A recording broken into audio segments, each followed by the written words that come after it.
नमस्कार, मैं अतुल वर्मा, आपका अपना रियल एस्टेट सलाहकार। दोस्तों, आज का हमारा टॉपिक है क्या हमें जीपीए पे जमीन खरीदना चाहिए या फिर नहीं। सबसे पहले आसान भाषा में हम ये समझ लेते हैं कि आखिर जीपीए होता क्या है। देखिए, जीपीए का आसान सा मतलब है जनरल पावर ऑफ अटॉर्नी। इसको अपन आसान भाषा में समझते हैं कि मान लो मेरी एक दुकान है और मैं एकदम से बीमार पड़ जाता हूँ और इसी कारण मैंने आपको एक पावर दे दी कि भैया मेरी गैर हाजिरी में आप मेरी दुकान का गल्ला संभालो और सौदा कर लो। इसका हरगिज ये मतलब नहीं होता कि दुकान आपकी हो गई।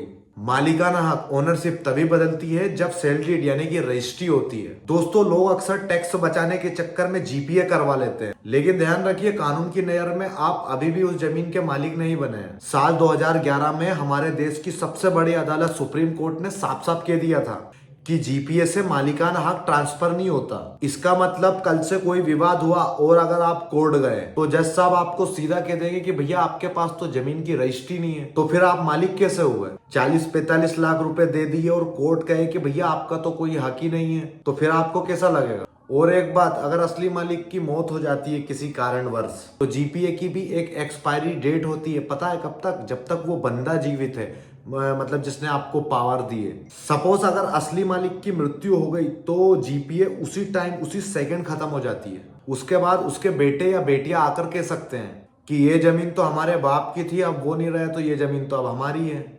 आपने जिससे जमीन ली, जिसको पैसे दिए, वो तो अब चला गया, अब खाते रहो कोर्ट के धक्के। इसे ही लीगल हेयर्स का झगड़ा कहते हैं, जो अक्सर 20-20 साल चलता है। इसमें एक खतरा और होता है, एक जमीन के दो शिकार। देखिए, रियल एस्टेट में धोखाधड़ी कैसे होती है पहले ये समझिए। मैंने आपको जीपीए दे दी, आप खुश हो गए, लेकिन असली कागज ओरिजिनल सेल डीड अभी भी मेरे पास है। अब मैं वही कागज लेकर किसी तीसरे बंदे के पास गया और उसे पक्की रजिस्ट्री करा दी तो कोर्ट तो हमेशा रजिस्ट्री वाले बंदे का साथ देगा, क्योंकि उसने सरकारी खजाने में टैक्स भरा है और मालिकाना हक लिया है। आप सिर्फ वो कागज का टुकड़ा लेके घूमते रहो। और एक बात, इसमें आपको लोन और बेचने में भी बहुत परेशानी होगी। मान लो आपके साथ सपोज ऐसा कुछ भी नहीं हुआ जो मैंने बताया है, पर आप भविष्य में अगर इस जमीन में कोई भी एक्टिविटी के लिए या होम लोन लेने के लिए बैंक जाओगे तो बैंक मैनेजर आपको धक्के मार के बाहर निकाल देगा, क्योंकि बैंक कभी भी जीपीए वाली प्रॉपर्टी पर लोन नहीं देता। और जब भी भविष्य में आप इस प्रॉपर्टी को बेचना चाहोगे तो कोई भी अक्लमंद आदमी आपसे रजिस्ट्री जरूर मांगेगा, या फिर आपको आपकी प्रॉपर्टी आधे दाम में आपको मजबूरन बेचना पड़ेगी, क्योंकि आपके पास कागज पूरे नहीं होंगे। तो बात घूम फिर के वहीं आती कि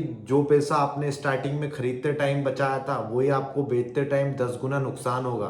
तो दोस्तों, मेरा तो ये कहना है, हमेशा कोशिश करें कि प्रॉपर रजिस्ट्री कराएं। भले ही 2-4 लाख रुपए ज्यादा लग जाए, लेकिन आप चैन की नींद तो सो पाए। किसी भी डीलर की बातों में नहीं आए कि रियल एस्टेट में सब कुछ चलता है, सरकारी कागजों पे ही काम चलते हैं ये। अगर आपको किसी मजबूरी में जीपीए लेनी पड़े तो इरेकेबल जीपीए यानी अटल मुख्तियारनामा और एग्रीमेंट टू सेल दोनों बनवाएं और अपने वकील से चेक करवाएं। दोस्तों, अगर आपको लगता है कि मेरी ये जानकारी किसी की मेहनत की कमाई बचा सकती है तो प्लीज इस वीडियो को शेयर जरूर करें और ऐसी रियल एस्टेट जानकारी के लिए मुझे फॉलो करें। Thank you.